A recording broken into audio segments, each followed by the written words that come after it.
And now, you just crossed over into the Logan Zone.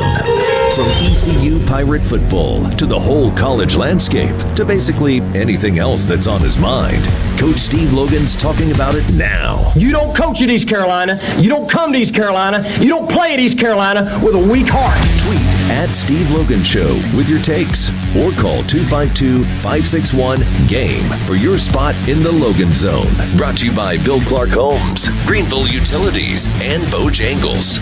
Now, here's Steve Logan.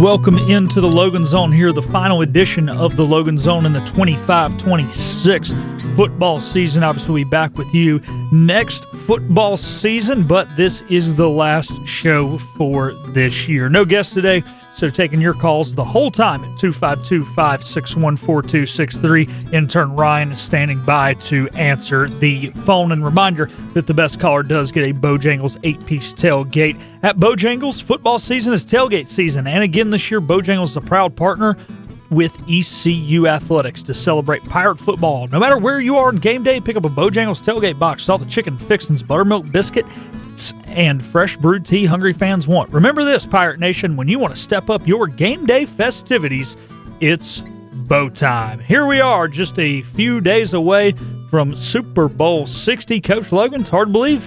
It's been a full third year of the Logan Zone, and the Super Bowl's upon us. It is upon us, and, we're going to take a little, not a real deep dive, but we'll look at the numbers, and I think it's a pretty compelling matchup, although we will see if my previous comment is accurate, that I really believed that the Rams and the Seahawks were the de facto Super Bowl game. But, we found out last week that one dropped punt can change your whole life, right? So the Patriots have got to show up and catch a punt, all right? And start from there, I guess. Well, it's going to be a good football game. I do believe that. Yeah, I think it will be too, Coach, as well. And hey, you know what? Either way, we're going to sit back with our Bojangles tailgate box and enjoy it, I guess, regardless of what happens. Because at the end of the day, we've played how many ever 286, I think, of these things this year, and no reason 287 won't be just as good. So one of the questions I had for you, Coach, is we always kind of start this show ECU related. Obviously, new news in the Pirate Nation this week as it relates to football. But one of the things that me and Stephen Igo were talking about this week was the wide receiver room and just some of the new additions. And this is a team that will primarily run 11 personnel, for those that don't know, one back, one tight end. But they will have more 10 personnel than previous East Carolina football teams. And as most people know in football, your X receiver and your Z receiver have some different tendencies. So I want to know, Coach, when you go to 10 personnel and you got 4 receivers, do your 2 slot receivers have different tendencies, or do those typically become the same type of player? Well, that's a really good question and a good conversation. And it's I'm just sitting here again. My mind is spinning as you speak. For those that don't know, I'm jumping back on the coaching carousel as the offensive coordinator for the Louisville Kings in the United Football League, the Pro Spring League, which is where young men go to play football to try to get back into the NFL. It's a very solid league. It's been around for about 4 years now. I was in on the very first year of this spring league experience. Back then it was called the Alliance of American Football. I was in Birmingham. And I'm really excited to get back into it. But, when you start talking about, building your roster, and I've been doing that for the last 3.5 weeks now with our general manager, a man named Rick Mueller. And we start off before the draft, okay, hey, Coach Logan, what do you want your wide receiver room to look like? Well, to go over for our audience, the X receiver, which is what the old days we would call him the split end.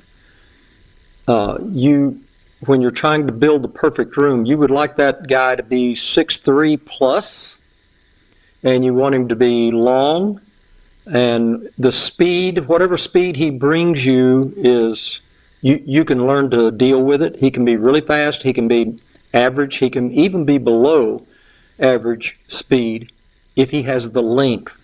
And you want that length primarily to be utilized down in the red zone when the field is compressed and he can run the baseline. By baseline, I'm talking about the end line of the end zone, and you can throw what's called top shelf throws to that receiver. So that's kind of a general profile for the X. You go to your tight end, and of course the perfect tight end is the guy that can block at the point of attack, still run well enough to get open, and defeat a strong safety in man-to-man coverage.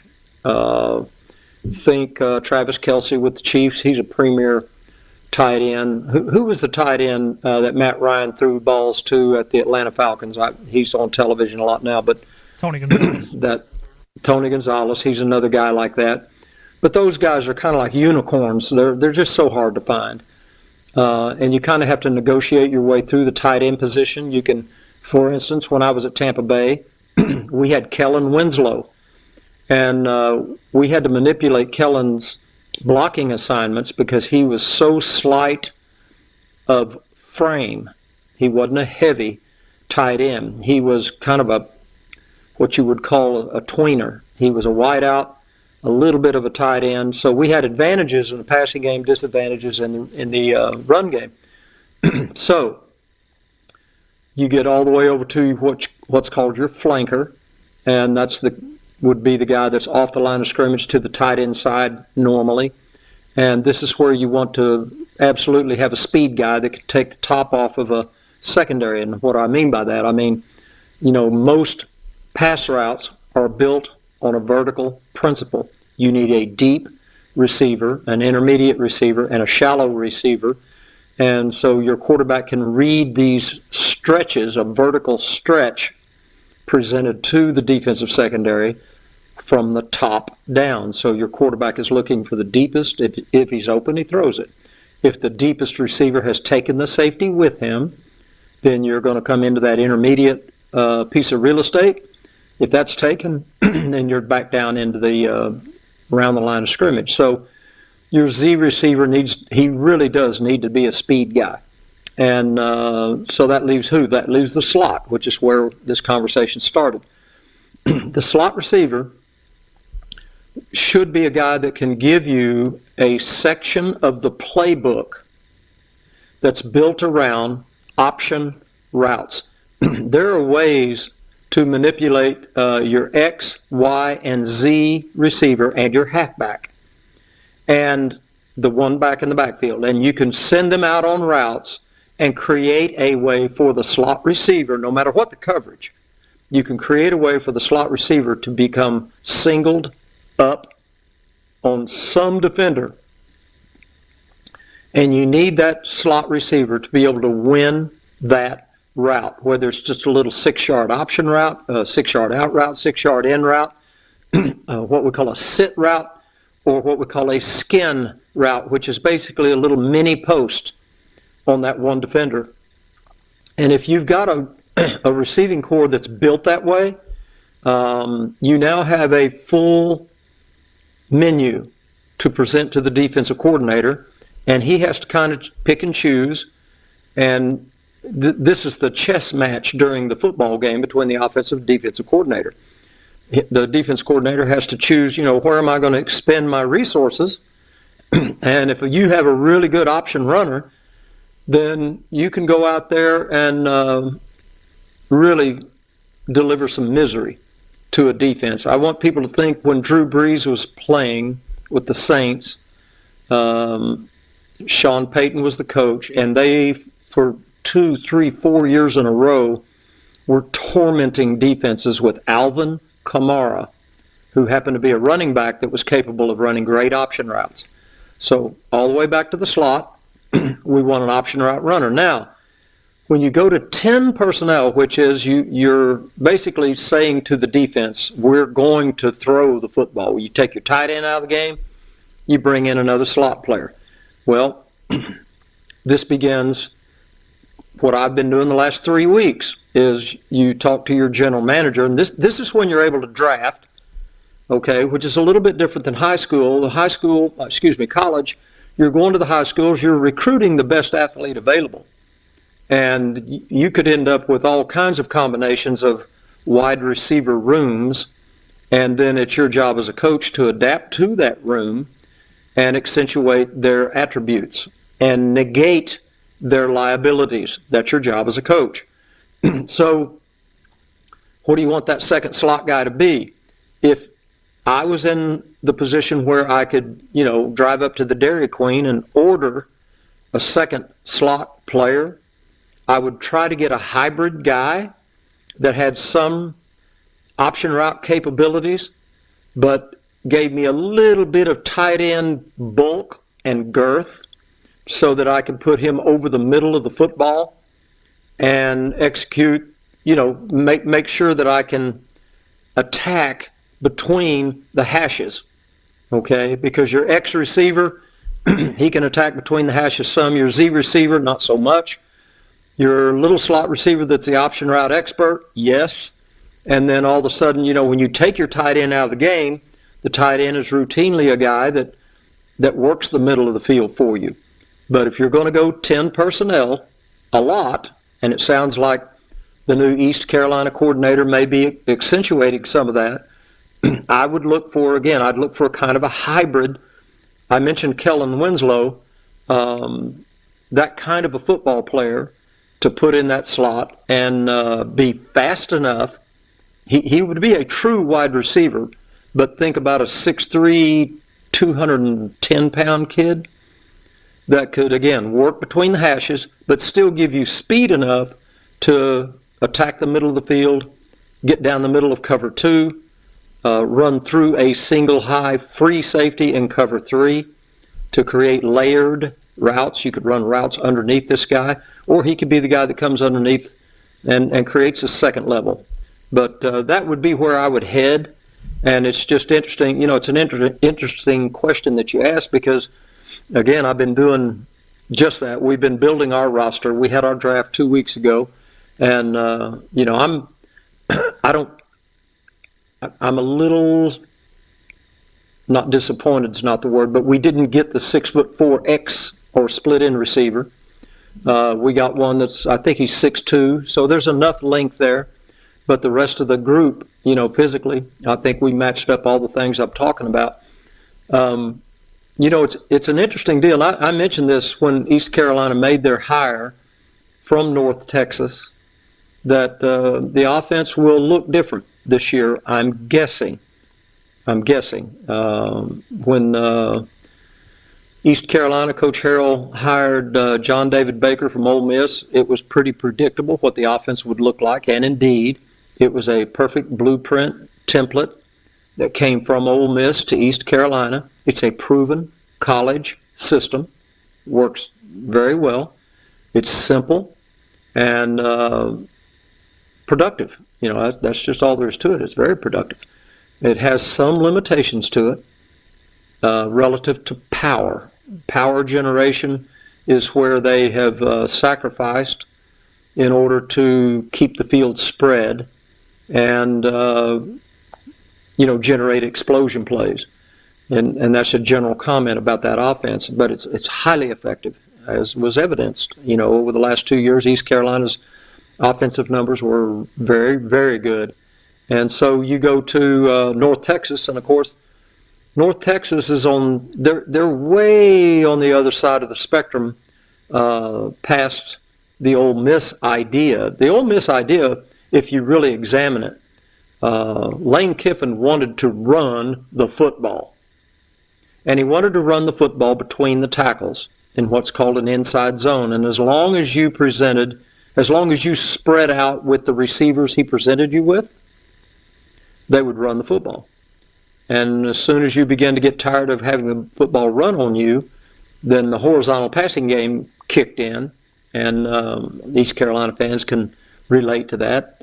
How many times the ball was thrown sideways. It's a horizontal passing game where they're trying to get the ball out to a wide receiver, and then he catches it and runs for 6 yards, whatever. and they're perfectly content with that being the same as handing the ball off and gaining 4 or 5 yards. And they do it over and over and over, and then pretty soon, the explosion plays can come off of that. So the North Texas, what they're going to come out, like you said, Philip, in 10 personnel, 1 back, no tight end, 2 receivers to the right, 2 receivers to the left. And this kind of a passing game, this is air raid. And again, the East Carolina people may be able to hearken back to when Lincoln Riley first came. I've watched Lincoln Riley evolve. When he first came to East Carolina, that was his first time as a coordinator, and it was the Mike Leach Blueprint 101, straight out of Texas Tech's, library, so to speak. Lincoln went on, and in fact, I met Lincoln when he was at East Carolina, and we talked very, very briefly. And he mentioned that I had coached once against Mike Leach in a bowl game. And that was in a Gallery Furniture Bowl or something like that back in the day. I think it's 1999 we played him. And he mentioned, he goes, he was very young when he watched that game. And he said, we just knew we were in trouble because he said, you guys were kind of doing what we were doing, only you would run the football. And I said, yeah. I said, Lincoln, eventually you're going to have to run the football. And he said, I always felt like, I never could get that across to Mike Leach. He mentioned that to me. And I've watched Lincoln Riley go on his journey through Oklahoma, and even the tail end years at East Carolina, I began to see him run the football. And then when he got to Oklahoma, he made a huge investment in one run play called the counter gap football play, where you pull the guard and the tackle and hand the ball off to the running back. And, he made a complete offense out of that, but began to run the ball very well. And he still is in that mode at Southern California. So having said all that, the North Texas games that I watched last year, the head coach was Eric Morris.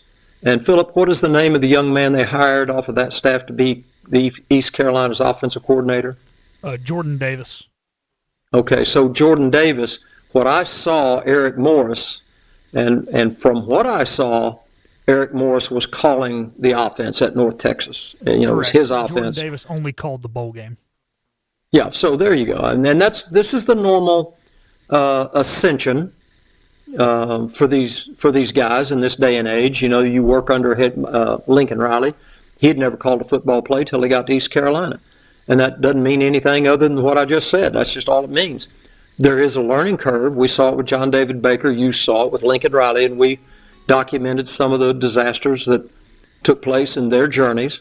And but it'll be interesting to see. I do think East Carolina next year, if they bring the North Texas blueprint, you're going to see a lot more throwing the football. But the good news, and this was one of the, I don't want to say criticisms, but one of the things I was uncomfortable watching with the Ole Miss style of offense is the amount of horizontal passing game, ball going sideways. The North Texas, they push the ball down the field. They will throw the football between the hash marks. And I think the East Carolina fans are going to enjoy that, only if you're scoring points, right? So, oh, Lordy. I wake up every morning. I'm starting to have my preseason anxiety attacks already. I'm about, 8 or 9 days away from traveling down to Dallas, starting training camp. And all of these ghosts are going to come flying out of the closet at me again. This time, though, I know their names. I know all their names from 45-something years of fiddling around this business. And maybe I can fight them off. Go win a football game. That's what I keep telling our head coach. Chris Redmond is our head coach, and he was quarterback at the University of Louisville and 10-year NFL quarterback. He actually backed up Matt Ryan for 4 or 5 years at Atlanta. We've had some good conversations about that. But I keep telling Chris, hey, man, let's just go get a first down and win the first game. I don't want to think anything further than that, and then maybe I'll be able to manage some of this. All right, when we get back, and by the way, 252-561-4263, last Logan Zone Radio of the year, so get in and you might win the Bojangles prize package for the best question. And we had some great questions last week, by the way. We really did. And so if you want to get in, I'll talk to you about anything, anytime, anywhere. Give me a call or hit me on the Twitter account at Steve Logan Show. When we get back, we'll talk a little bit about New England versus Seattle. Y'all stay tuned.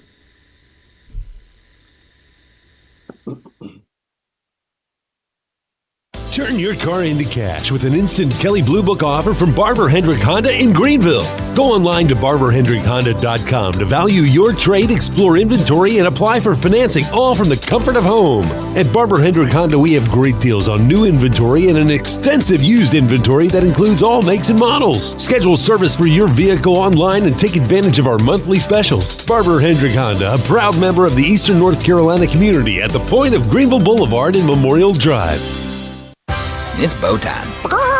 We know there's a lot of breakfast sandwiches out there, but only Bojangles has the legendary Cajun Filet Biscuit.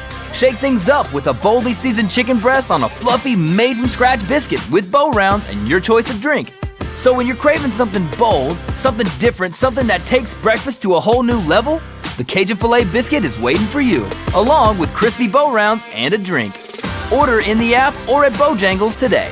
It's Bo time.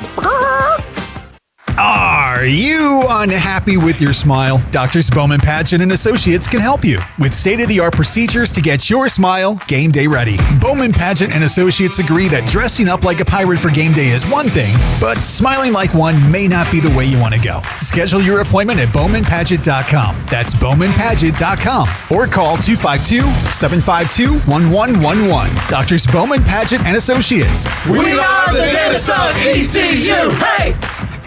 A pepperoni pizza for the table. Thank you. And may I suggest trying it with our Pepsi Zero Sugar? It has just the right amount of sweetness to complement all that cheesy, saucy goodness, while the carbonation and notes of citrus enhance the flavor profile. Simply divine. Pepsi Zero Sugar? You've really outdone yourself this time.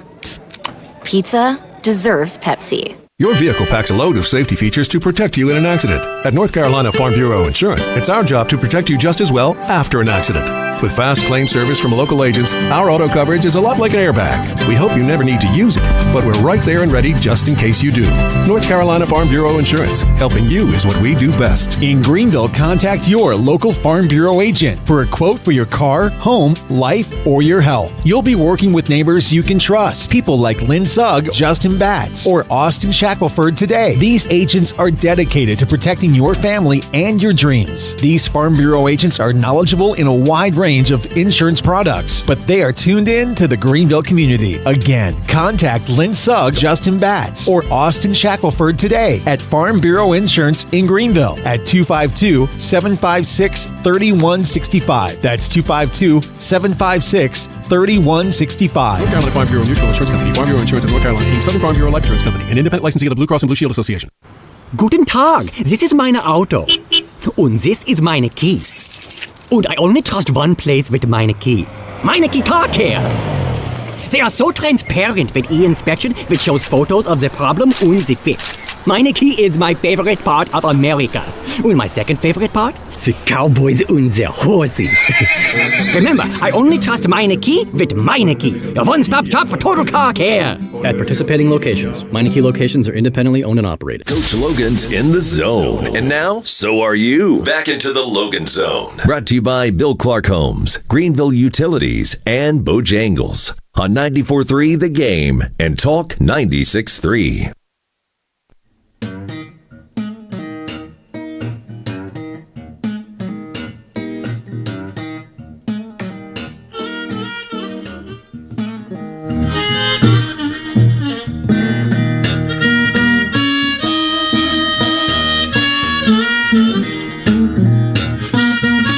Welcome back into the Logan Zone final show of the year. Bill Clark Homes has always been there for ECU, and they can continue to support year after year because Bill Clark Homes continues to build quality homes and neighborhoods in both the Greenville area and the Wilmington area. And whether it's Greenville or Wilmington, you can choose your school district with several homes under construction and available now in both markets. Eastern North Carolina's premier home builder, Bill Clark Homes, building family traditions. Also, a reminder, best caller at 252-561-8255 does get a Bojangles tailgate box. And now we're going to toss it back over to Coach Logan as we talk a little bit about Super Bowl 60. So, Philip, you changed the phone number. Are we using the other studio right now? Are we at 4263? Or Yeah, did I say the wrong number? I apologize. 4263. This is a 15-yard holding penalty. You set the whole Logan Zone back. That's called yards. You're making stuff. That's now, called Coach. Holding is 10. Okay, well, see, I'm old school. In the Logan Zone, it's still 15 because that's called a drive killer. Okay, I had the perfect play called. And you end up doing that. Now nobody knows who to call or when. It's 252-561-4263. You're welcome to call in and chastise our producer, Philip Pilkington, for throwing out the wrong phone number. Okay, enough of that. Now, thanks for catching me. So Super Bowl. I know, that's the coach coming at him. You're going to have to run after practice. All right, so we got a Super Bowl coming up. And New England versus Seattle. I'm going to run down through some, routine numbers, and it's amazing how identical these teams are. Both of them are scoring 28 points a game. Let me tell you, people have asked me a number of times, pro football, college football, the differences. They're the same, and yet they're totally different, and they are. They're pro football. In fact, I've been doing nothing but watching pro football cut-ups the last month, reacquainting myself, and I'm not surprised at what I'm seeing because I still watch a lot of football. I mean, I watch a lot of it. I'm still curious about the game, so it wasn't like I was turning on anything and seeing something I didn't expect. But college football, I think off the top of my head, I bet you the number one scoring offense in college football this year averaged 45 points a game. Something utterly ridiculous. Philip, look that up for me while you got AI right there with you. So find out the number, like the top 5 scoring offenses in college football. It has to be in the 40s. But anyway, both of these football teams are scoring 28 points a game. Let me put that into perspective for the fans. In pro football, there's kind of a benchmark.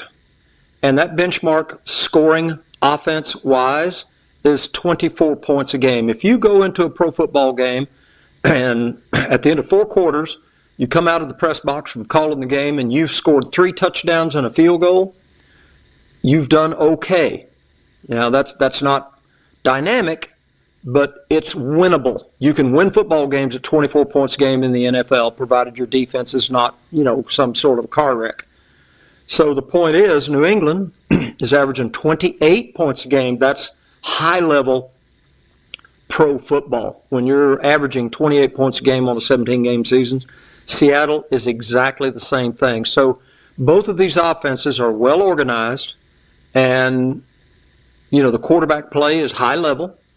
I happen to be a fan of Sam Darnold. I kind of am rooting for him just from the underdog standpoint because of the way he got chewed up in the NFL system before he found himself where he is today. But just enough of that. So what do you got, Philip? Average scoring in college, what is it? Top 5? You asked for 5 because there were 5 teams that averaged more than 40 points a game. Don't get too excited, ECU fans, but the number 1 team in the country that averaged 45.1 points per game was the University of North Texas. So we know exactly. The ECU fans are jumping for joy. The grass basketball. Now wait, this needs to be qualified before these Carolina fans jump off the Green Street Bridge. 45 points a game with an air raid in the American Athletic Conference. That's what needs to be qualified there because, and I don't mean this critically, I think anybody would admit it. The American Athletic Conference is the best conference that's not in the Power Four. I can say that with a lot of confidence. The Mountain West is kind of there with them. But the big divide in the Power Four, once you get into the American or the Mountain West conferences, is the lack of defensive personnel. There are no pass rushers. There aren't any, not really good ones that can disrupt your protections. So you have an inordinate amount of time to throw the ball in the American Athletic Conference and the Mountain West, as opposed to the Power Four conferences. And the defensive coverages are much more bend, don't break. Much more. Thus, 45 points a game. Philip, carry on. Second place out of the independent/ACC, Notre Dame, 42 points per game. That's surprising to me, although I got a little stat here about the ACC that will kind of support what you just suggested there, that Notre Dame's scoring 40 whatever points a game, and they're a Power 4 school. Keep going. Number 3 out of the Big Ten, known for being one of the better defensive conferences, you have the national champion Indiana Hoosiers averaging 41.6 points per game. That's impressive. And number 5? No, well, number 4, real quick, Utah out of the Big 12, averaging 41.3. And then the final team, number 5, also out of the American Conference, South Florida, who averaged 40.5 points per game.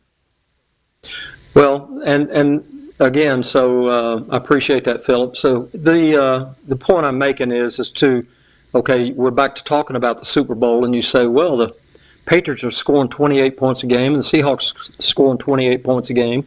And again, just to put that in perspective, I would suspect, Philip, you can look this up for our fans. I would bet you that at 28 points a game, New England and Seattle are probably both of those offenses are in the top 5 average scoring in the National Football League, I'm guessing. And in fact, I got very curious when I was doing this little write-up here that we're talking about right now. And I looked back I had 3 years at Tampa Bay. I think my second year we were a 10-6 football team that year, just missed the playoffs by a whisker due to some, one tiebreaker deal or something. But I think we were a 24 or 25 point a game average that year, which was very healthy. My year at San Francisco, we were dismal. We were 18 points a game, something like that. My 3 years in NFL Europe, as at the Berlin Thunder, the first year I was there, we averaged 29 points a game, which was, and I knew at the time, when I was in the middle of that, I knew that we were extraordinarily dynamic. We had we were a 10-1 football team and won the World Bowl, and we had it was just a good football team, but it had a dynamic quarterback, great receiving crew. We had the whole package. The second year I was in NFL Europe, we averaged 24.8, which was that's that benchmark, and we went to the World Bowl with that football team and lost on the last play of the game. And I'll get over that. It's only been 20 years ago, but I've been blessed, and I've also been in situations where it's been a struggle. But Philip, what have you got top 5 scoring offenses in the National Football League? Well, interestingly enough, New England is number 2 and Seattle is number 3. And if the Rams knew how to catch a punt, we would have number 1 against number 2 playing each other. But special teams are part of the game, Coach. So were the Rams? I think I saw the other day the Rams hit 30.3. 30.5 for LA, 28.8 for New England, 28.4 for Seattle. Do you know how good your football players got to be? Number one, but here's the other thing: do you know how good your scheme has got to be to produce 30 points a game over a 17-game season, which is what the Los Angeles Rams did? That's obscene. A lot of it's, look, Coach, Puka's great. Stafford can throw the deep over route like nobody else. But, boy, do you got to give a lot of credit to Sean McVay and his ability to 100%. have 5 football plays on his whole damn call sheet and still scheme open that much. Shows you how much they tag stuff. Well, they do. They tag things, and whenever the last time I coached, as I mentioned, it's been, golly, I don't even know, 6-7 years ago in Birmingham. Basically, the godfather of the league that I'm going into now, the UFL, When I went to Birmingham, I had been out of I left San Francisco, and I think I'd been out 2 seasons. And that opportunity came along, and I went to work for a man named Tim Lewis, who was our secondary coach at San Francisco. And he was the head coach, and he hired me to be the offensive coordinator, blah, blah, blah. And I began, I have a basic West Coast offense that has kept me employed over the years, and it's been productive. And it's a quarterback-friendly offense. But about this time, during those 2 years that I was out, the Sean McVay thing began to show up. And, of course, for those folks that don't know, you can go on NFL.com and buy the all 22 coaches game film. And so, Sunday comes, and there are 16 pro football games on the weekend. Monday morning, Coach Logan, being semi-retired at the time, I would wake up and go to my office with my coffee, and I began to pull up 2 football teams in particular and diagram the plays. Why? Because I'm sick. That's why. But I began to do it because, again, the curiosity never leaves. And I began to catalog the Sean McVay offense. And I did that for a couple of years, and then lo and behold, guess what? The phone rings. Hey, you want to come be the offensive coordinator? Yep, I do. Here we go. We go to Birmingham, and I employed my basic offense and then took as many of the Sean McVay ideas and implemented them into our offense in Birmingham. And that particular year, we were second, I think, in the league in scoring behind Steve Spurrier's group. Steve had the best quarterback in that league, hands down. I mean, it was ridiculous how good that kid was. He should have been on an NFL roster, but there were some extenuating circumstances. But anyway, I had a rookie come to me from Texas A&M Commerce, if you can believe that. And this was his first foray onto a professional football field. And the first 2 weeks training camp, kind of rough. But this young man, he's a great kid, and I had a ball with him, and he was our starting quarterback, and we got him acclimated, and we got good. But the point I'm making is the Sean McVay ideas that, and many of Sean McVay's ideas come from where? Bill Walsh. It's the West Coast principles that I was baptized into and still employed to this day. So the McVay offense, top drawer stuff, man. And then you get here's the thing too that's interesting that I've kept track of. Sean McVay went to the Super Bowl with Jared Goff, and they had a fantastic football season. Got beaten in the Super Bowl kind of badly by Bill Belichick, I believe. And then they traded Jared Goff and got Matthew Stafford, and Matthew Stafford took that offense and kind of took it over the hump. But in the meantime, Jared Goff has had a tremendous run with the Detroit Lions. So system matters. The talent matters. You have to have both. You can't just sit there and say, you know what, our system is so good anybody can play quarterback. That ain't happening. Your system's got to be good, then you got to have a talent, and when those two things are combined, you got a chance to go play some championship football. So there's a little diatribe on the offensive systems in the National Football League. When we get back, we'll talk about the defensive side of the football, New England versus Seattle, and we're going to talk about the coaches, because I think there's something there I think a lot of people are missing. I'll get into it.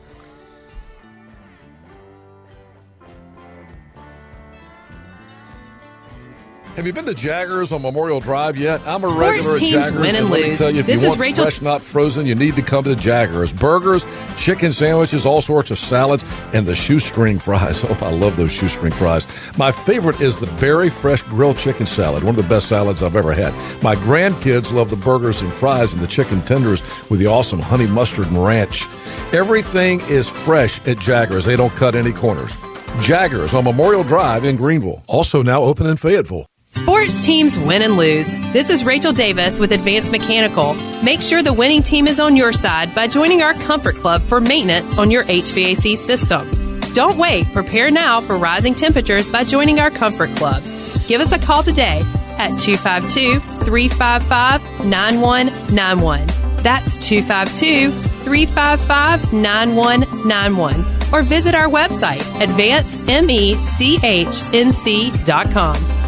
I want to take a minute here to tell you about Bill Clark Homes. The football stadium, the baseball stadium, the Pirate Club, whatever it is, Bill Clark Homes has always been there for ECU. The reason they can do all of this is because Bill Clark Homes continues to build quality homes and neighborhoods in both the Greenville area and in the Wilmington area. And whether it's Greenville or Wilmington, you can choose your school district with several homes under construction and available now in both markets. Eastern North Carolina's premier home builder, Bill Clark Homes, building family traditions.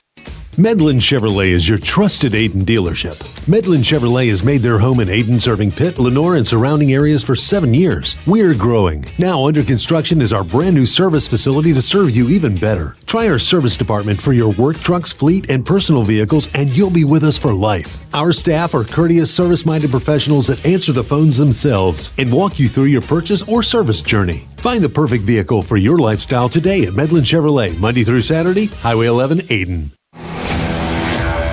The best burgers around. Everyone loves a thick, juicy, and fresh burger. Tiebreakers does real burgers better than anybody. And don't forget about the cheese sticks, fresh salads, and more. So don't just go to any burger-themed restaurant chain. It's time to break the chain and eat local. Tiebreakers, burgers and sports at its best. Everybody loves Tiebreakers. Your family, your home, your business.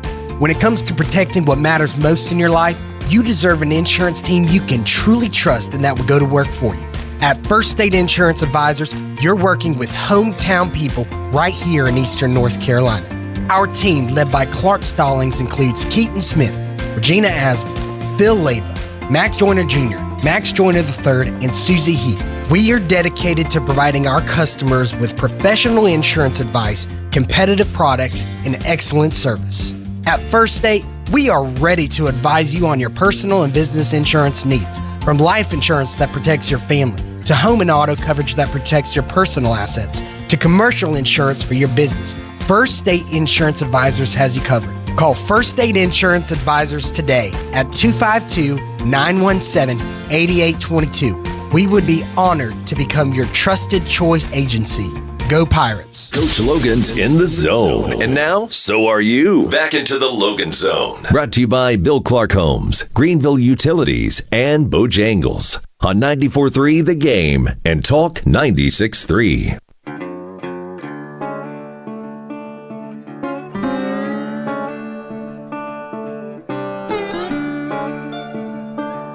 Welcome into the final Logan Zone, to the final Logan Zone of the 2025-2026 football season. Even though Greenville Utilities has a reliability rate of 99.99%, sometimes outages happen. Just like in football, you need to have a plan for what to do just in case. Right now, grab your cell phone, open the contacts list, and add GUC's emergency hotline as a contact. Here's the number to use, 1-855-767-2482. That's 855-SOS-2-GUC. Plan on using that instead of fumbling around looking for the number when the lights go out. And do a reminder that calling us at 252-561-4263 to get in on the Logan Zone, and the best caller will get an 8-piece tailgate from Bojangles. Now we're going to toss it back over to Coach Logan as we take a deeper dive into the defense of the Patriots and the Seahawks. All right, Philip, when I get going here, go ahead and pull up the NFL statistics, defensive points per game given up. And let's find out New England and Seattle. I got to believe they're in the top. Both of them got to be in the top 10, if not the top 5. They're giving up 18 points a game at New England and 17 points a game at Seattle. And, of course, goes without saying, those are very, very healthy defenses. And it's interesting, when I'm watching the New England defense, It is, without question, Mike Vrabel's handprints are all over it. And it's very Belichickian from the standpoint of kind of basing out of a cover 2 presentation and then morphing into various other offshoots of that. And one of the things, Belichick's defense, if I was going to characterize it, and this is just me observing, I've never played against it, I've never coached against it, but and I remember Belichick talking one time about trying to defense Peyton Manning. We all remember the wars that Tom Brady and Peyton Manning were having. So it was Peyton Manning versus Bill Belichick's defense. And, Belichick made the comment, and I've heard other people speak about trying to defend Tom Brady. Same thing. They would say, there's no sense really trying to pressure because they see it. They see the blitz coming. And both of those offenses back in the day were so sophisticated that if you presented a pressure package, we all remember Peyton Manning with his famous Omaha, and changing the plays and hand signals and, basically running the offense from the quarterback position and going to the line of scrimmage. And by the way, Drew Brees did a bunch of this too, going to the line of scrimmage almost always with 2 football plays. And you see when the quarterback steps back and points to their helmet, that tells everybody we're alerting, we're alerting to the second play that I called in the huddle. So, or kill, some people will say kill the first play, go to the second play. But Belichick's defense was, this is a very general statement, it was a lot of bend, don't break, and keep these guys from ruining the game by throwing a poster out over the top of your head. And I'm seeing that now with New England is back. And for those of you, I'm sure everybody's aware that's a football fan, Mike Vrabel was a star linebacker in the Bill Belichick system, for years at New England. And here he is, he's back, he's the head coach. And I see the same presentation. So it's going to require patience on the part of Sam Darnold to navigate, Vrabel's idea, the Belichickian idea was to see how consistent and how patient you were on the offensive side of the ball if you're going to try to beat that defense. On the other side of the football, the Seattle defense is built differently. I'm talking about scheme now, not athletes. I mean, you go on and on about whatever athletes they're presenting, but the scheme that Mike McDonald has come up with is it's a zone coverage idea, but they match the routes. So what starts out on the snap of the football is a zone coverage quickly and very quickly. Once the route combinations are presented to those men in the secondary, they match up and they play really tight coverage on everybody on the football field. They do a good job of disguising the coverages. This is going to be a challenge for Drake May. The best defenses in the world, the very best defenses in the world, no matter what era you want. In fact, just this morning, my wife was reading, I don't know what she was reading, but out of nowhere she went, "Hey, Terry Bradshaw won 4 Super Bowls?" I said, "He sure did. That's when I was in high school and in my college years, the Pittsburgh Steelers were monsters." And what I'm speaking to is particularly the Pittsburgh Steeler defense in that era had this, the golden formula. What is the golden formula? It's the ability to put lots of pressure on a pocket passer with no blitz. So you get the benefit of pressure on the quarterback, and you still have 7 people in coverage. This is where the Seahawks are making their money. Their defensive front is elite, and the defensive secondary coverages scheme, that's elite. And, this is going to be a real test for Drake May and Josh McDaniel. I want to get into the coaches pretty quick. We do have a caller on the line, and I will drop everything and talk to Tom. Tom, what's going on? Just a quick question, Coach. You can do it later in the show if you'd like. I know you're a big blues fan. Of course, I love blues myself.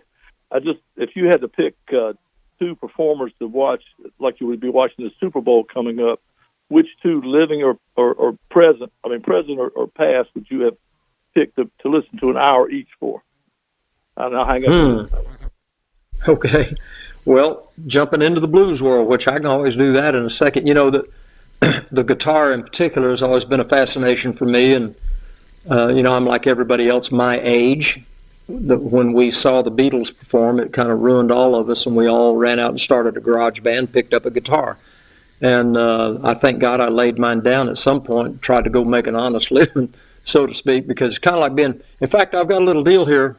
I told Philip before the show, I've got a statistical analysis of trying to become a National Football League football player. Like if you're a high school football player, the percentages of you actually taking a snap in the National Football League. I'm going to get to that if I can remember. But it's kind of that I'm referring to, playing a guitar. Eric Clapton once said, playing a guitar is one of the easiest instruments in the world to learn how to play. It's the hardest instrument in the world to learn how to play well. Bingo. That kind of captures it right there. So, but, if you are a blues guy or if you're a guitar player, the one guy that was tragically taken away from us at an early age, right when he was in his full blossom, was Stevie Ray Vaughan. And I would challenge anybody, even if you're not a guitar nut, just pull up a YouTube and watch him. What he does with a Fender Stratocaster is not of this world. It is not. And, that would be one. And then, of course, you can jump off into Eric Clapton anytime you want. But, those two guys, for me, Eric Clapton is an extension of Robert Johnson. And if you get into the blues, you got to start with Robert Johnson back in the 1929, 1930, I believe, that era. But those would be two that I would, that'd be quite a show. I think, Philip, you're young, I'm old. I think either one of those guys would be a better halftime show than Bad Bunny. Seriously, I'm asking you, Philip, as a younger generation human being, what the hell is Bad Bunny? What is that? And why is everybody gone crazy? What is Bad Bunny? Bad Bunny is a Puerto Rican artist, and all his songs are in Spanish, so most of the people watching... Well, there you go. Wait, stop. You just answered everything right there. That makes perfect sense for the most Americana event on the planet to have a guy come sing in Spanish?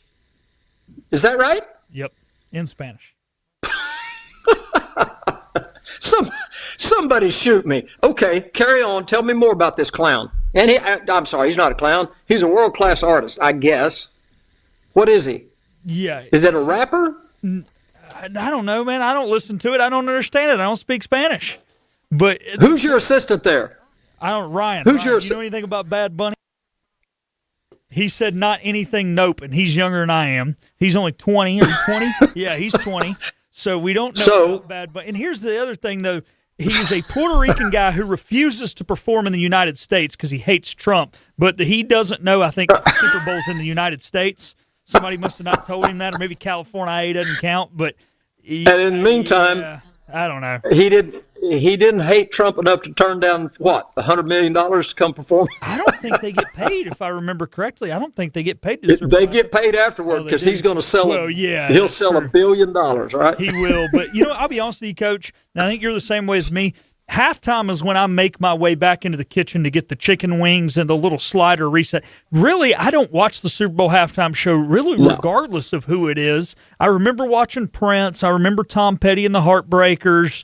But normally that's kind of when I go into the kitchen is during halftime because I got to restock my food. Well, I know everybody's upset about the halftime show, and I'm like you. I couldn't tell you one person that's ever performed at it. To be honest with you, I certainly don't pay attention to it. I think it's overcooked, overdone.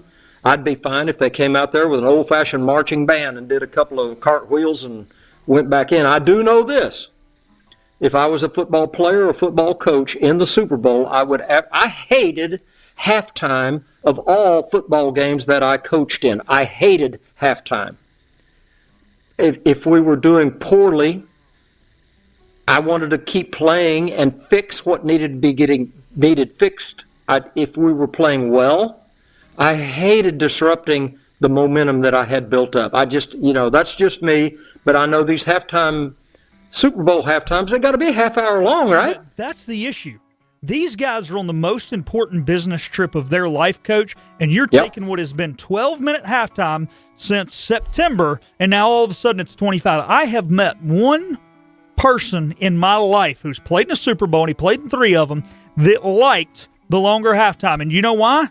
Because he was a kicker. And he said normally by the time he walked all the way down the tunnel, he had to go back out anyways. He liked it. Everybody else, the actual players, hated it. And Russell Wilson has said he had to take a shower to stay loose at halftime. It is stupid. I think one year they did the punt, pass, and kick competition. I want to say that was Super Bowl 12. There you go. Now, do that. That's a good idea. That's a good idea. Let the kid. I kind of remember that they had the kids come out. Yeah, I want to say it was at 87, 88 somewhere. Or sorry, 77, 78 somewhere in there. Yeah, I will. We have a hard break coming up, and we'll go to it right now. But I want everybody to know that I participated in a punt, pass, and kick contest in Broken Arrow, America, when I was probably 10, and I won a complete Baltimore Colt helmet to cleats, pads, pants, jersey, shoulder pads, everything, complete uniform in that little contest. Man, what a day. You're talking about a kid. I didn't have enough money to pay attention and get a whole football uniform. You kidding me? What a day. All right, we're going to take a break. I hear the Blues coming in, and we will be back. And in the meantime, Philip, check on these 2 defenses, where they rank in the NFL. When we get back, we'll get into the defenses. And I do want to talk about the coaching staffs because I really think the Patriots have an advantage. We'll come back, and if you want to jump in on the show, 252-561-4263. We'll be back in a minute.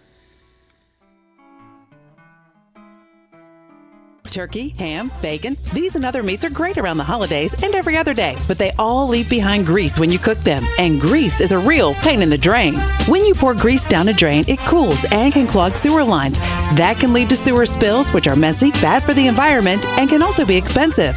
Never pour grease down the drain. Instead, collect it in a container like a used soup can or jar.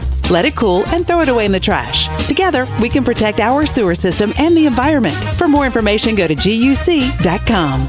Hey guys, Valentine's Day is right around the corner. Bailey's Fine Jewelry makes it easy for you to find the perfect gift for the one you love. Bailey's has something for everyone and every budget. They have a huge selection of jewelry and gifts, highly sought after pieces from David Yurman, Lagos, and Bailey's collections, as well as an impressive array of diamond jewelry. Visit Bailey's today at 511 Red Banks Road or shop online at baileybox.com.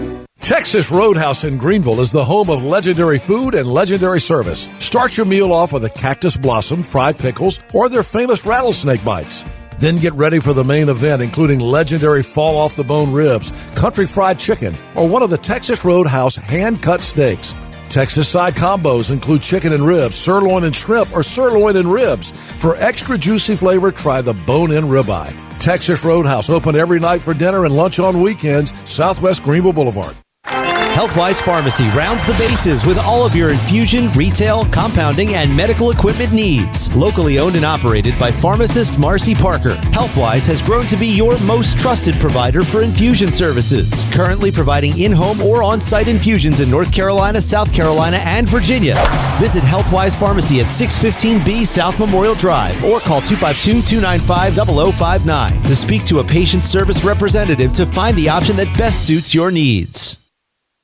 Jeff Stein here at Brown & Wood Buick GMC, home of the lifetime powertrain warranty. Brown & Wood's award-winning service department is open Monday through Friday. And don't forget, we have free pickup and drop-off. Every customer, when you come in for service, heavy repair, maintenance, it doesn't matter. You get a free car wash, dry, and vacuum. We've also got Tom Brown's favorite tagline, 4 brands, 3 generations, 2 rooftops, and 1 goal to make sure you leave a happy customer. Your roof has seen its better days. During a really hard rain, you get a leak. Call a roofing contractor, and before they even look at it, they say you need a new roof. Maybe you do, or maybe it can be repaired and last for a few more years. Whichever the case, Langley Contracting will give you an honest assessment, whether it's commercial or residential. Langley will get the job done with their own employees, not a collection of subcontractors. So you know they have much better control over the quality of your roof. That's why you get a 25-year warranty. So whether it's roofing or gutter installation, call the professionals at Langley Contracting. Easy number to remember, 252-214-ROOF. That's 214-ROOF. Langley Contracting, 214-ROOF. That's Langley Contracting and Roofing, 252-214-ROOF. This is WRHD, Farmville, Greenville. Powered by the Ritchie Law Firm Injury Lawyers. Ritchie Law is on top of it. Go to ritchielaw.com. That's ritchielaw.com. And now, you just crossed over into the Logan Zone. From ECU Pirate football to the whole college landscape to basically anything else that's on his mind, Coach Steve Logan's talking about it now. You don't coach at East Carolina. You don't come to East Carolina. You don't play at East Carolina with a weak heart. Tweet at Steve Logan Show with your takes or call 252-561-GAME for your spot in the Logan Zone. Brought to you by Bill Clark Homes, Greenville Utilities, and Bojangles. Now, here's Steve Logan.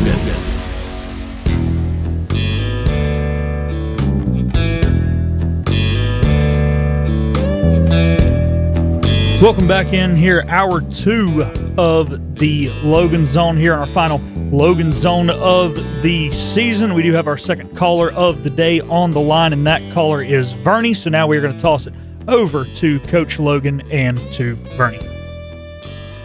All right, back in the Logan Zone we go. And Vernie, thank you for holding. You're in the Logan Zone. What you got, brother? Well, I tell you, I want two things. Transfer portal. The biggest shock to me was Bill Belichick's girlfriend entering the portal, but I don't think anyone's taken her. So, just one of them things. And then the other thing is I saw on social media yesterday, and I don't know how much reality is, but, Mr. Beast, who lives in Greenville, there's all these articles about him possibly giving the ECU football program $100 million to buy a national title. So I don't know if you have any thoughts on that or not. Vernie, do you want to know where the seed of that came from? I sure do. Okay, well, here it is. About 2 weeks ago, I was doing a little preview segment on Henry Hinton's morning radio show. And we were, talking about sports, this, that, and the other. And I said, Henry, what's available now in this Wild West football landscape in which we are operating, anybody that's willing to go corral a billionaire and give them their university, like SMU has done with 2 oil billionaires. Texas Tech did it last year, and suddenly they're in the national championship bracket. Texas Tech, Indiana, Mark Cuban gave $50 million, I believe, whatever. But the point is, I said, there's a billionaire right there in Greenville, Mr. Beast, who I want to tell you something.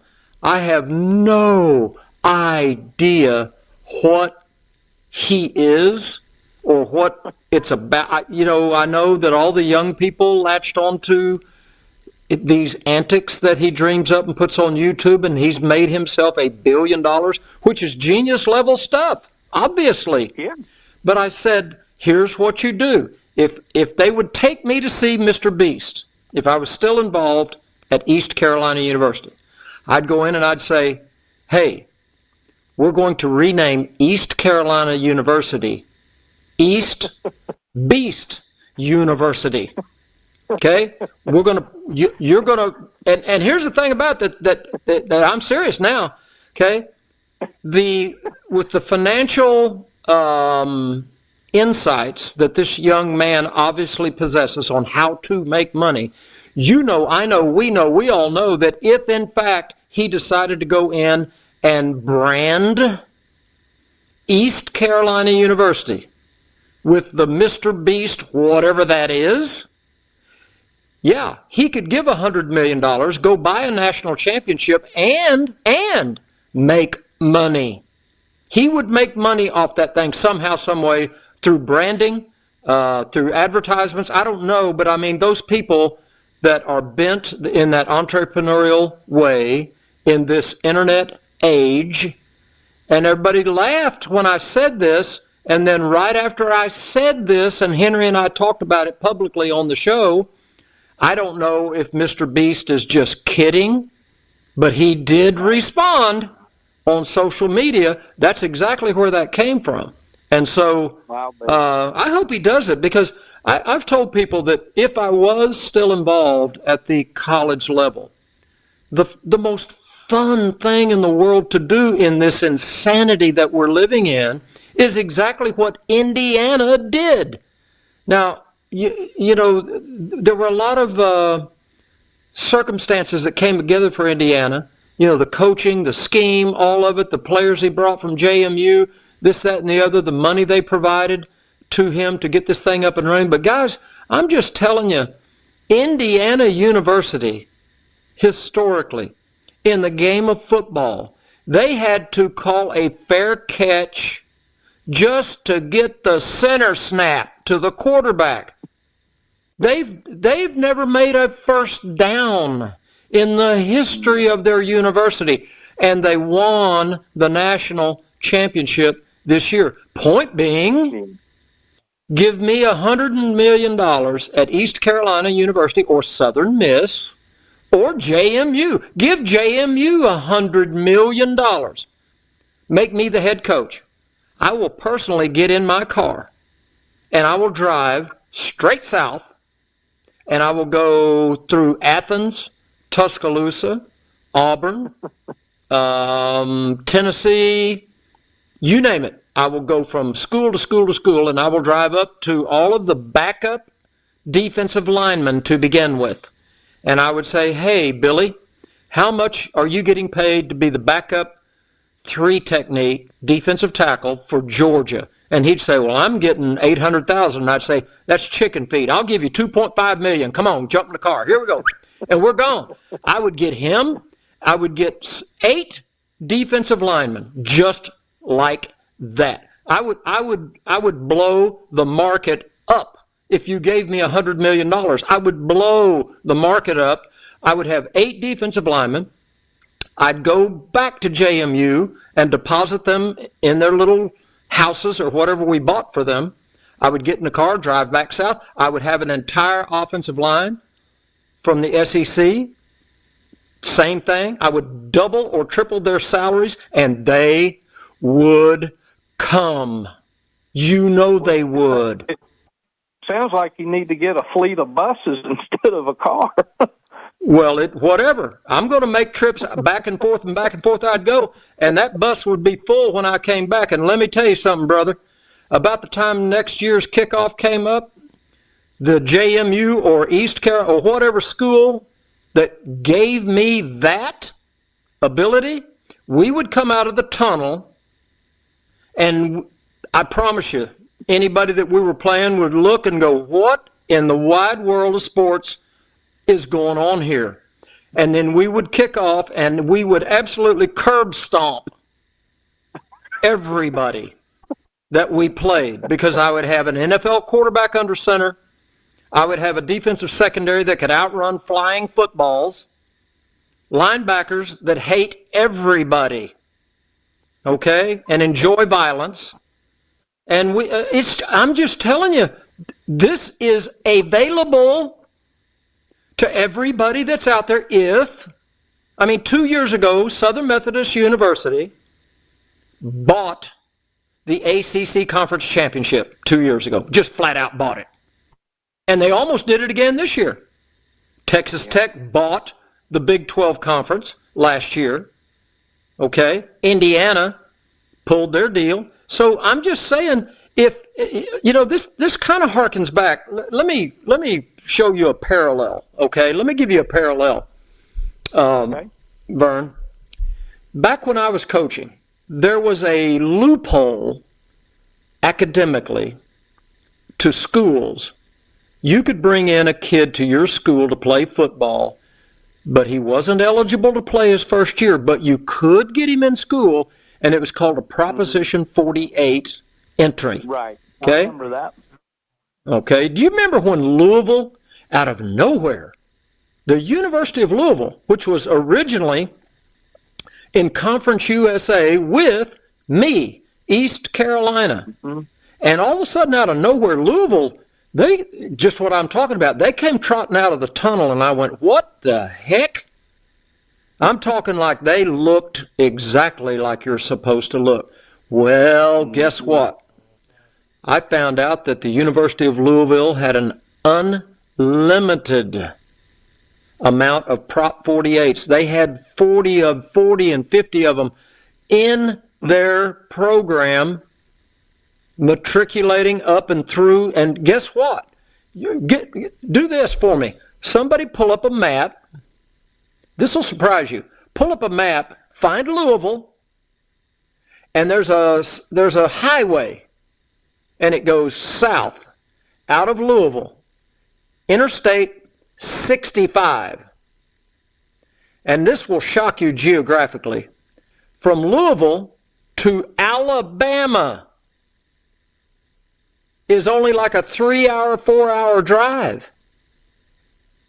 And Howard Schnellenberger went straight south, and he gathered up player after player after player after player and brought them up to Louisville. And then John L. Smith took over, same thing.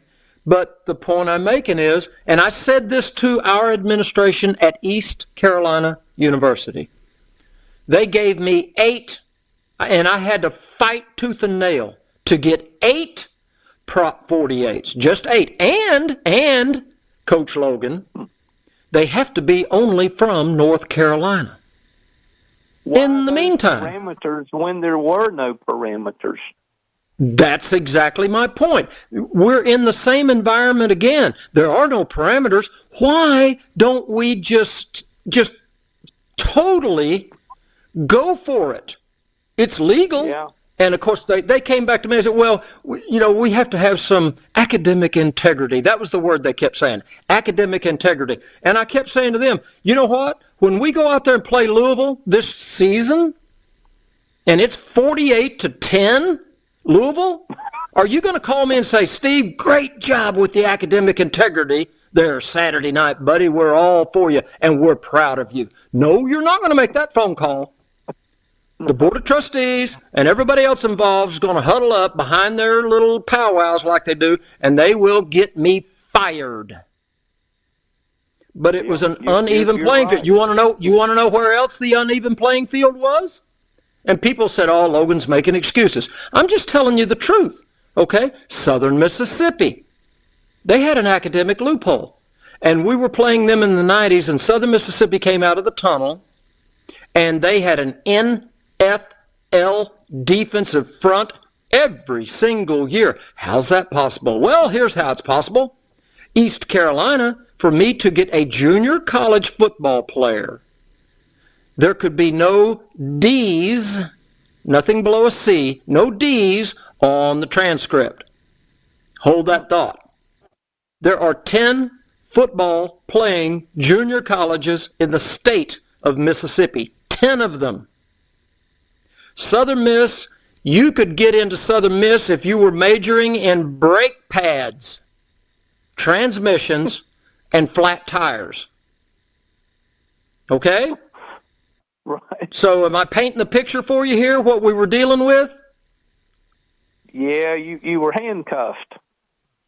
Well, but the point is, now you're not. Now you're not. Okay? The University of Kentucky, the University of Kentucky has taken their entire athletic department and put it in an LLC. They basically separated the athletic department away from the university, so it allows the LLC at Kentucky to go operate as an independent unit, just like the University of Utah. You saw, I think, the University of Utah, they have a private equity firm that basically owns the University of Utah athletics, which means if I'm the head coach at Utah and I need a quarterback, I'm going to call the board of the private equity and say, hey, it's your firm now, and I need another couple of extra million to go get Johnny the quarterback. You better provide it. And so I'm just saying, all the way back to Mr. Beast, we will give you the university. Well, if brand the whole with that check, you need to go to Coach Harrell and tell him you are the recruiting coordinator and you need a fleet of buses. So, well, I'm going to tell you what. Don't think for a minute if he gets his hands on $100 million, exactly what I just described should and will happen. And to go further, this is the way. See, East Carolina missed the opportunity to get into a Power 4 conference. They missed it. We missed it. They missed it when I was there. Lack of leadership. That's what that was. It was lack of leadership, okay? And I'm being harsh here, but that's a matter of fact, because Central Florida, the University of Houston, the University of Cincinnati are in Power 4 conferences today. We used to play all those people and beat them like a redheaded stepchild. Yep, we sure did. So. And so here's the other, but here we are again. We're in it again. There's another opportunity. Go cultivate somebody. Okay, Vince McMahon. Did you know Vince McMahon graduated from East Carolina University? I sure do. Well, there you go. What's he worth? And so what you got to do, you got to show up to Vince McMahon's front door where you've got pictures of him with a billy goat and make him write the check. I got to take a break. I got upset just talking about all that. All right. Good talking. Thanks for the call. Coach. All right, man. You're welcome. Holy cow. People think I'm crazy. I'm not. I'm just dealing with what is. It goes all the way back to that Prop 48 thing. I said, why does Louisville they're not worried about their academic integrity, but we are. Why is Southern Miss not worried about their academic integrity, but we are? And on Saturday, people are just driving you crazy. They did. They drove me absolutely. You know, I tell people this all the time. There was a great sitcom, okay, called Green Acres. And Green Acres, if you know anything about that sitcom, Mr. Douglas was the only sane person in this collection of absolutely insane people in the sitcom. Therefore, since everybody was insane except Mr. Douglas, it ended up where Mr. Douglas was always looked upon as crazy. That's exactly what went on. They thought I was crazy wanting 40 or 50 or unlimited Prop 48s. Why am I crazy? I'm playing 2 football teams a year with unlimited academic access. And as you can tell, I got completely over it. It's been 30 years ago. Okay, take a break. We'll be right back. 252-561-4263. Somebody give me a call. I'll yell about something else.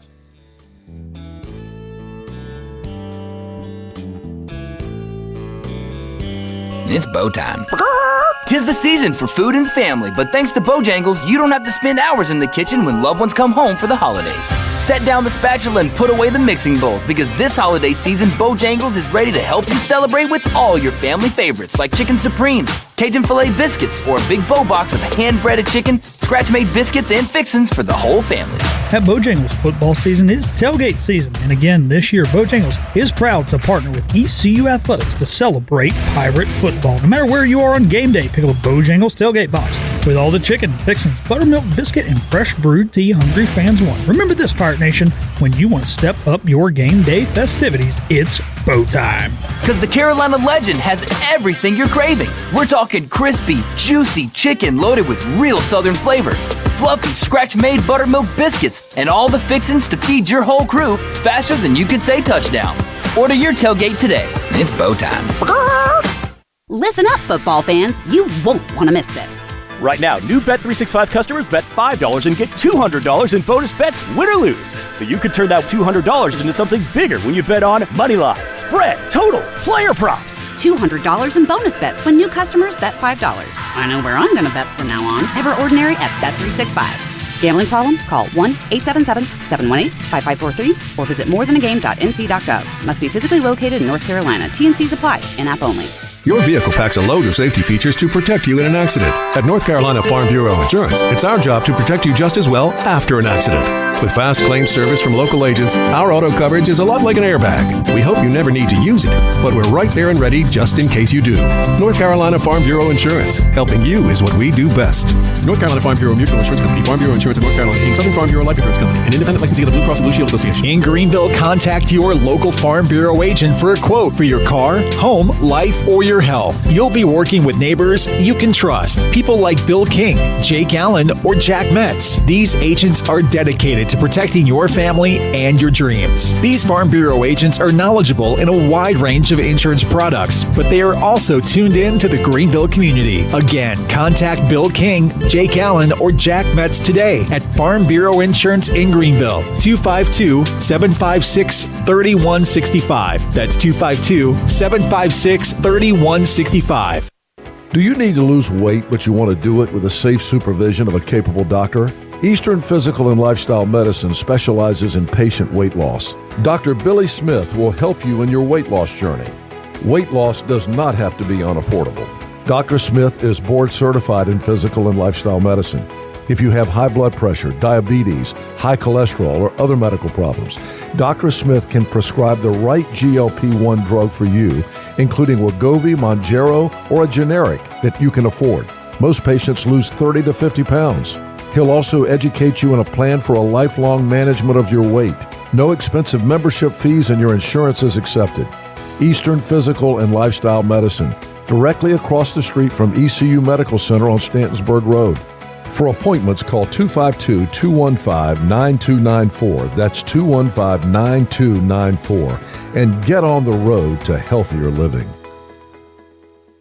Coach Logan's in the zone. And now, so are you. Back into the Logan Zone. Brought to you by Bill Clark Homes, Greenville Utilities, and Bojangles. On 94.3 The Game and Talk 96.3.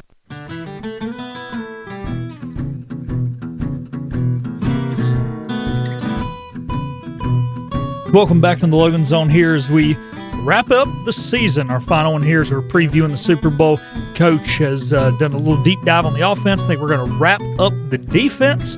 And then after that, take a look at the different coaching staffs and where Coach Logan thinks the Patriots have an advantage in that. So take it away, Coach. All righty, here we go. Real quickly, back to what we were just talking about where, you get unlimited funds to come in and buy yourself a national championship or buy yourself a good football team. This is from a Power 4 general manager today. Okay, so what we were just talking about in the previous segment is pretending that Steve Logan had a blank check and I would go and buy my football team. This is from a Power 4 GM today. Came out and he said, this is what we're dealing with. I had a kid and his agent come into my office today. They wanted a signing bonus on top of the salary that we were proposing, a flight stipend, so he wanted airline tickets for his friends, jersey number choice guaranteed, an insurance policy for injury, loss of home and disability insurance, They wanted a vehicle stipend, so they wanted money to, for their car. They wanted a stipend for the rental house. This is all above and beyond just the lump sum for playing football. They wanted a preferred walk-on spot for a friend. That's pretty creative. Then they wanted tickets to the home and away games and field passes for the agents, for the agent involved, okay? Now, if I had unlimited funds, you know what I'd tell that guy if I really wanted the player? I'd go, sure, why not? Next, bring me the next guy in here. And, this is exactly what I was talking about in the previous segment relative to Mr. Beast and $100 million for East Carolina or whatever. But anyway, having said that, where that's really going to lead is there is going to be some congressional activity to begin to regulate college football players' agents. That's going to happen. It has to, because what's happening to these kids right now, they're being taken advantage of. They got no idea. They got no idea what they're doing. They got no idea how they're being manipulated. As I mentioned before on this show, in the NFL, you have to be certified to be an agent. I had an agent, and I paid the agent 3%. That's routine, 3%. These guys at the collegiate level, they got their roommates becoming their agents for 20%, which is criminal activity. And so at some point, Congress is going to get involved, and abuse leads to restrictions. Is that what they say? Okay, enough of that. Let's get back to the Super Bowl. So we were talking about the Super Bowl. We talked about the offense, 28 points a game, and we talked about the two defensive. Philip, where are these guys ranked defensively? You have that in front of you? Yeah, I do. Well, Coach, they say defense wins championships. The Seattle Seahawks coming in at number 1, as you mentioned, 17.2 points per game, and the New England Patriots at number 4, 18.8 points per game. Mm-hmm. Yeah, well, there you go. Defense does win championships. I mean, I've said this a lot about the air raid culture, is that, invariably the air raid culture, I would say this about that. You could go win a lot of games. I don't know if you're ever going to win a championship. You just cannot develop a defensive culture in the spring and in preseason around an air raid type of approach. There will be an exception one of these days. There'll be somebody pull it off. But so far, defense does win games. So what you've got in the Super Bowl, you've got two high-scoring offenses, two outstanding defenses. Here's a couple of interesting numbers. The first number that I would always look at on my football team and the team that I was getting ready to play was turnover ratio. Okay, the number of times I turned the ball over and the number of times I gained a turnover. The New England Patriots are +3 in the turnover ratio market.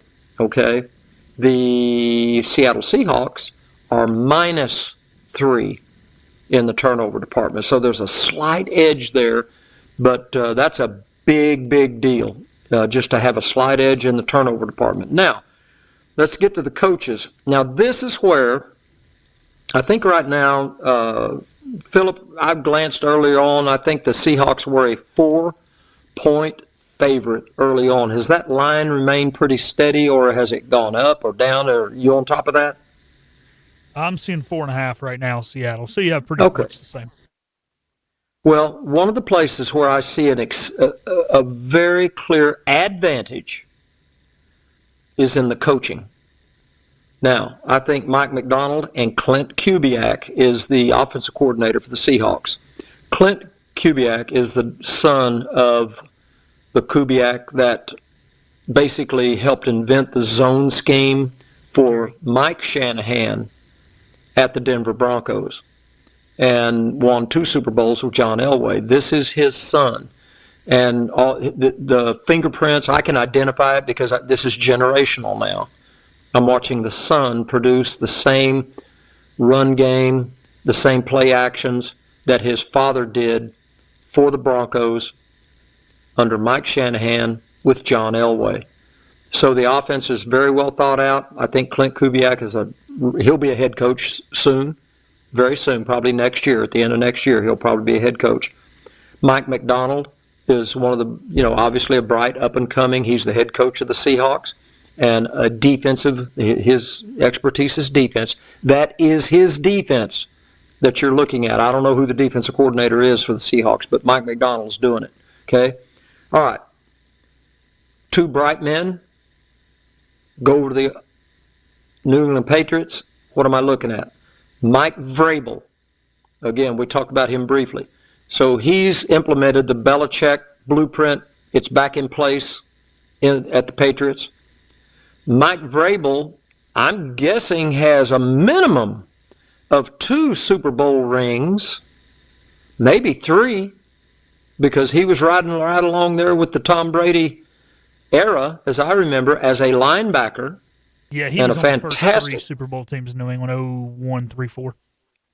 There you go. And so he's got 3 rings and probably played in a 4th and lost, maybe to the Giants, something like that, I'm guessing. Yeah, I believe he did. But my point, yep. So there you go. Mike Vrabel has got Super Bowl experience times 4. All right, hold that thought. Josh McDaniel, the offensive coordinator. Josh McDaniel was the offensive coordinator all of the Brady years. All of them. So I believe Josh McDaniel probably has 6 Super Bowl rings in his drawer, in his office back at his house. He's been there, done that at a rate unheard of. That's unheard of, to coach in 6 Super Bowls. And now this one maybe being his 7th. And that will be interesting, Philip. Pull up Josh McDaniel and just ask Siri or whatever, how many Super Bowls has Josh McDaniel been a part of? Because what I'm referencing here is, I say this so many times, people get sick of hearing it. Coaching matters. It matters. And you've got the Patriots staff. The 2 most important men on that staff are the head coach and the offensive coordinator. The head coach is Mike Vrabel. He's basically running that defense and providing leadership. And so and then you got Josh McDaniel that I don't know how many times he's been to the Super Bowl and won it. How many? So he was there for 8 of the 9 that they went to with Brady. And he was there for 6 of 6 wins. He was there for the first loss to the Giants, and he was there for the loss to the Eagles. He was not there in 2011. So he's been there 9 times, 9 Super Bowl experiences? This will be his 9th. Yeah, he was there for 8 This of will the be his 9th. That is unless was he there when Bledsoe was there? Hang on. No, he was not there when Bledsoe went and lost. Okay. So I, the first time I met Josh McDaniel, I was my first year in NFL Europe. I've told this story too many times. They flew me to New England to spend time at New England to learn the New England system.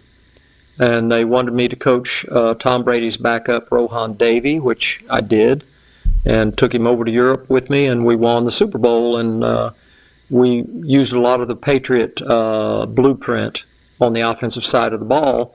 But at that time, Josh McDaniel was just I'll tell you what he was. They call it a 2020. What is that? He was a 2020 coach. What is that? He's a 20 hours a day for $20,000 a year. That's what it was called back in the day. That's what Josh McDaniel was. I met him, great young man, and he was running around helping Charlie Weiss, who was the offensive coordinator at the time. And he, ground his way up through the system, became Tom Brady's quarterback coach, offensive coordinator, blah, blah, blah. So the point I'm making is this. Where Mike McDonald and Clint Kubiak, they really can't look their team in the eye and say, hey, guys, just understand this is what's going to happen to you this week, and here's how we're going to handle it. They don't have that. The Patriots side of the football has it in double. They got it double. Vrabel knows how to escort his team through 2 weeks of insanity, just trying to get ready to play a football game. Vrabel knows how to do that. So does Josh McDaniel. Josh McDaniel knows how to prepare a quarterback to run out on that football field and handle the pressure that comes with that activity. I mean, I can't imagine playing in that game. I can kind of on a smaller scale. The 2 World Bowls that I coached in NFL Europe, it was a big deal. It was pro football. It was a big deal. And you didn't want to go out there and lay an egg, and thank God we didn't. But, I can tell you, I just can't imagine being in an actual Super Bowl, the amount of pressure. I don't know if I could even breathe. Okay, we got a caller on the line. Dominique, you're in the Logan Zone. What you got, brother? Uh-oh. Dominique went off into outer space there. See if you can get him back on the line, Philip. I guess we lost him. So, anyway, we'll try to get Dominique back on the line. But back to, what we were talking about. I really think the New England coaching staff has a distinct advantage. I think it's documented that it would be an advantage, and I think it's going to matter. I really do. In the meantime, it always gets down to the quarterback.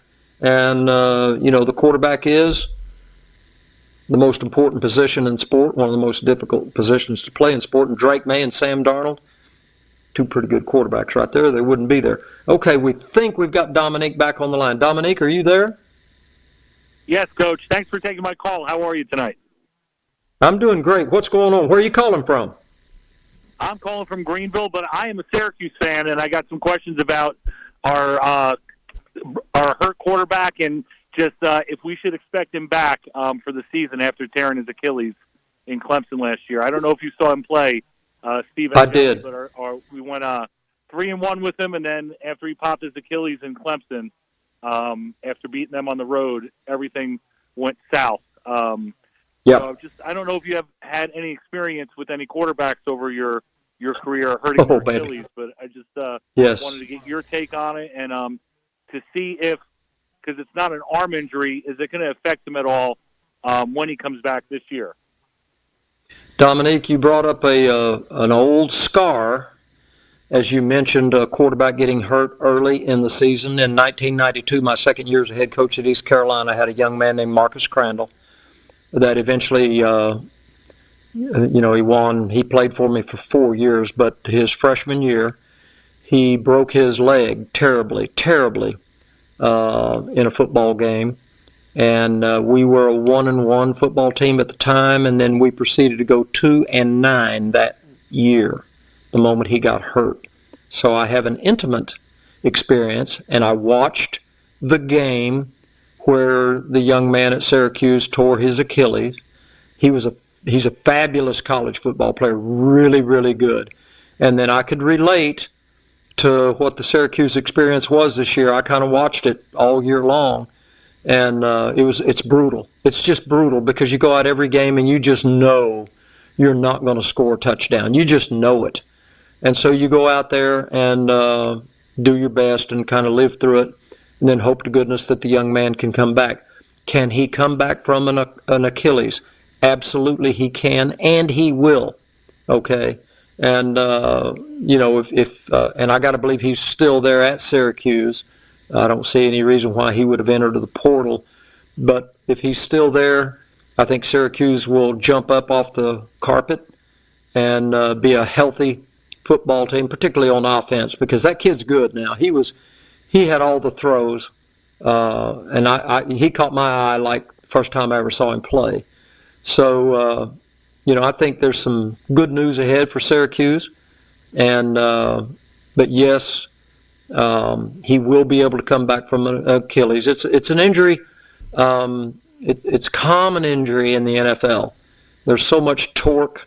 These young men are so powerful, and they plant their foot in the ground and explode, and here we go, and the tendon pops. But that is a very manageable. The ACL and the Achilles are manageable, and that young man will come back. It's curious, that you called, though, because on my Twitter account, I have a guy, I want to read this to you.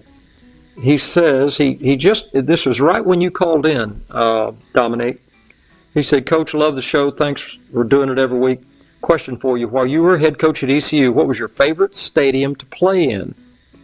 And the first stadium that I thought of, Dominique, where I loved to take my team, we liked playing on the road at East Carolina. We just did. I enjoyed it. I enjoyed walking in and everybody throwing whiskey bottles at you and all that monkey business, you know, and getting a chip on your shoulder and going and playing. But the number one place that I loved to play a football game was the Syracuse Carrier Dome. It seats 45,000, I'm guessing. It's really compact, and it is the single. Now, that was back when Paul Pasqualoni, that was a top 15 program every year when I was at East Carolina, all through the 90s. And we played Syracuse probably 6 times in my time at East Carolina, 5 times. We won a couple of them, maybe 3 of them. But we won up in the Carrier Dome. We'd go up there and play. And it was the single loudest football stadium I've ever been in. And I have coached in the NFL at Seattle. Nothing compares to the noise that is captured in the Carrier Dome, and it comes right into your headset, and I'm telling you, you can't hear yourself think. Literally can't hear yourself think. That place is unbelievable. I loved coaching up there. I loved playing up there. We had some rock and roll events up there, that's for sure, and I had a lot of respect for Paul Pasqualoni and the Syracuse football program. So, all right, we're going to take a little break here. I'm open to any questions. We got one more segment left in the 2026 Logan Zone radio program. So give me a call, 252-561-4263. We will be right back. It's bow time. We know there's a lot of breakfast sandwiches out there, but only Bojangles has the legendary Cajun Filet Biscuit. Shake things up with a boldly seasoned chicken breast on a fluffy, made-from-scratch biscuit with bow rounds and your choice of drink. So when you're craving something bold, something different, something that takes breakfast to a whole new level, the Cajun Filet Biscuit is waiting for you, along with crispy bow rounds and a drink. Order in the app or at Bojangles today. It's bow time. Medlin Chevrolet is your trusted Ayden dealership. Medlin Chevrolet has made their home in Ayden, serving Pitt, Lenoir, and surrounding areas for 7 years. We're growing. Now under construction is our brand new service facility to serve you even better. Try our service department for your work trucks, fleet, and personal vehicles, and you'll be with us for life. Our staff are courteous, service-minded professionals that answer the phones themselves and walk you through your purchase or service journey. Find the perfect vehicle for your lifestyle today at Medlin Chevrolet, Monday through Saturday, Highway 11, Ayden. Winter is when smart contractors line up their suppliers. If you're a contractor and have pours coming up, now's the time to lock in a concrete partner you trust. Eagle Rock Concrete is the local ready-mix supplier contractors rely on. Now with even more strength, reliability, and material support behind it, Eagle Rock Concrete is now backed by Sylvie Materials, a third-generation family-owned construction materials company. That means stronger supply, better infrastructure, and long-term stability. With continued investment in the people, equipment, and communities Eagle Rock Concrete serves. When the weather warms and the schedules tighten, you need concrete you can count on. Eagle Rock Concrete helps contractors keep jobs moving, even when things get busy. As Eastern North Carolina grows, Eagle Rock is built to grow with it. Visit EagleRockConcrete.com to request a quote. That's EagleRockConcrete.com. Eagle Rock Concrete, a Sylvie Materials company. Are you unhappy with your smile? Doctors Bowman Padgett and Associates can help you with state-of-the-art procedures to get your smile game day ready. Bowman Padgett and Associates agree that dressing up like a pirate for game day is one thing, but smiling like one may not be the way you want to go. Schedule your appointment at BowmanPadgett.com. That's BowmanPadgett.com or call 252-752-1111. Doctors Bowman Padgett and Associates. We are the dentist of ECU. Hey! As summer approaches, 2 things come to mind: baseball and warmer weather. This is Rachel Davis with Advanced Mechanical. We wanted to thank you for the trust you put in us. Before you know it, warmer temperatures will arrive, signaling summer is on the way. Don't wait. Prepare now for rising temperatures by scheduling a tune-up. Give us a call today at 252-355-9191 or visit our website, advancedmechnc.com. The best burgers around. Everyone loves a thick, juicy, and fresh burger.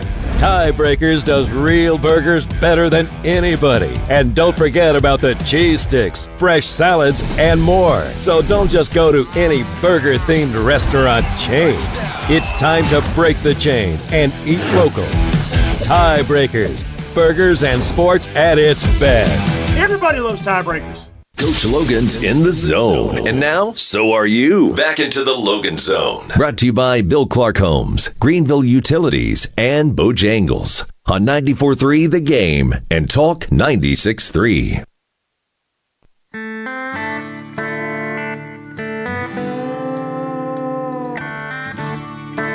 Welcome in. Final drive of the Logan Zone here in the 25-20-26 football season as we wrap it up here. About 10 minutes left in the show, and we do have a caller on the line. That caller's Bob, so we're going to go ahead and throw it back to Coach Logan and to Bob. All right, Bob, you're like the last player picked in the draft in the 7th round, okay? A couple of years ago was a guy named Brock Purdy, who's playing for the San Francisco 49ers now and is one of my favorite quarterbacks in the league. So anyway, you got it, Bob. What's up? All right. Well, Coach, first I wanted to congratulate you on another great year of the radio show. I want to wish you the best of luck on your new endeavor, going back into coaching. And that's coming from a Bojangles Caller of the Week 2-time champion right here on the phone. And my question to you, Coach, is I've always wondered this. You talked about how you got out of coaching. One of the things that was a frustration to you when you were in college was coaching effort. So I assume you're talking about players that had the talent but wouldn't give you the effort. Did you ever run into that in the NFL? Have you ever had, players that you're like, gosh, if you would just give me the effort, you could really be something special? So that's my question. Congratulations on another great year, and I'll hang up and listen to the answer. Okay. Well, Bob, I appreciate all the kind words, and that is a good question. The NFL culture, professional football players, and this is one of the reasons why, I was very quick to say yes to Coach Redmond when he called about getting back into football. It was professional, and these young men are paid. It's professional football. It's AAA football, what I call AAA football. And, I just don't know that I got enough juice left to deal with a collegiate atmosphere where you're talking about coaching effort. One of the things, you asked, did I ever run into that with the professional players? The quick answer is no, you don't. These kids that I'm going to be working with, the kids that I worked with in NFL Europe, you cannot really appreciate how hungry and in some cases desperate they were and are to get into the NFL. Now, I've said this 1,000 times. It doesn't matter whether you're coaching, creating a business, trying to get to the NFL. Getting there is incredibly hard. Staying there is harder. So, working at Tampa Bay for 3 years and at San Francisco, when you come out to practice, these men, they're not kids anymore. These men know what's at stake each day in practice, each drill that they are in, okay? Like, I work with the quarterbacks, and I can just tell you that an incomplete pass in a pro football practice it's uncomfortable. Let me put it that way. It's kind of like, you mean we just called a pass play in practice? We just called a pass play, and we threw it inaccurately, or we dropped the pass? This is routine business at the collegiate level. At the pro level, a simple incomplete pass in practice, it's uncomfortable. That's the best way I could put it. And that's the difference. And it's uncomfortable for the thrower of the football if it's inaccurate. It's incredibly uncomfortable if you're a wide receiver and you drop it. And you can go right down the list if you're coaching the running backs, which I did at Tampa Bay. I can tell you in 3 years, which would have been, what's 3 times 16? 48 professional football games. Do you want to know how many times my running backs, Carnell Williams and Ernest Graham, were my primary running backs for 3 years, and LeGarrette Blount. I had LeGarrette the last year. Do you know how many times they fumbled in a game? 36 pro football games. Once. And I have a photographic color reel of that fumble running in my brain today. Minus 24-yard line, right hash, Ernest Graham came out in New Orleans Saints.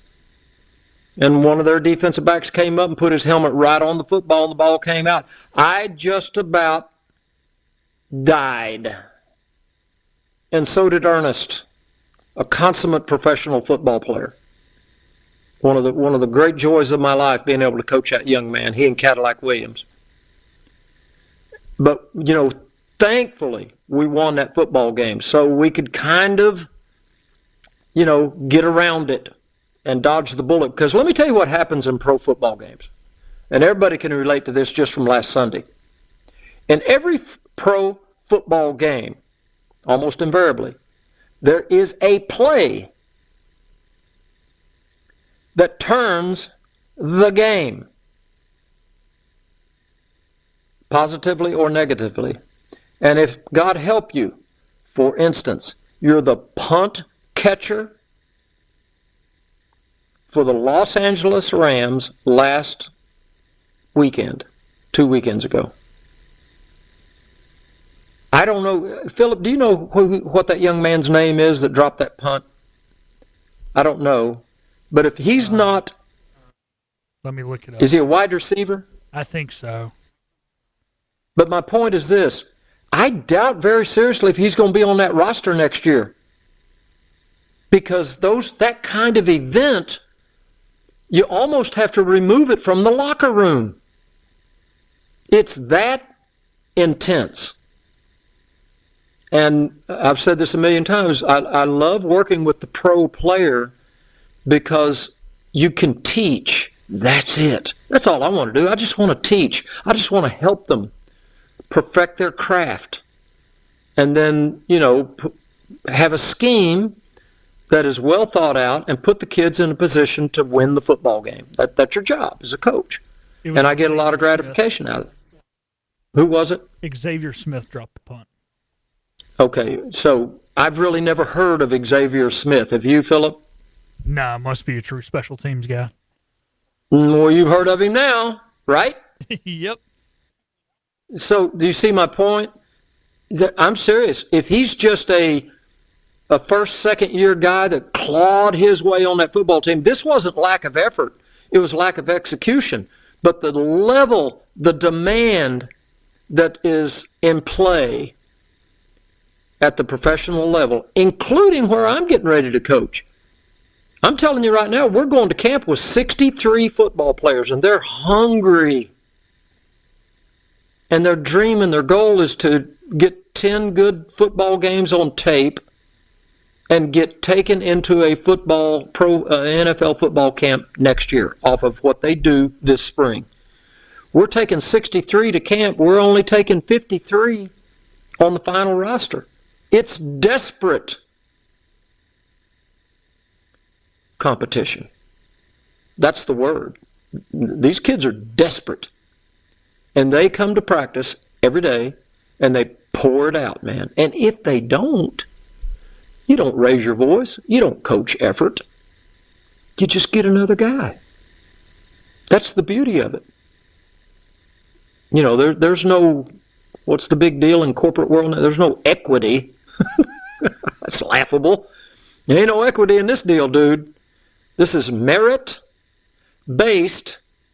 not monthly, not weekly, not daily.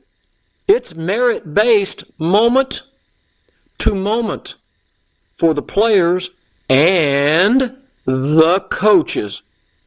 I got to show up every day with a quality practice, organized, built, that will give these young men a chance to get better at their craft, and in the meantime give us a chance to possibly win a football game.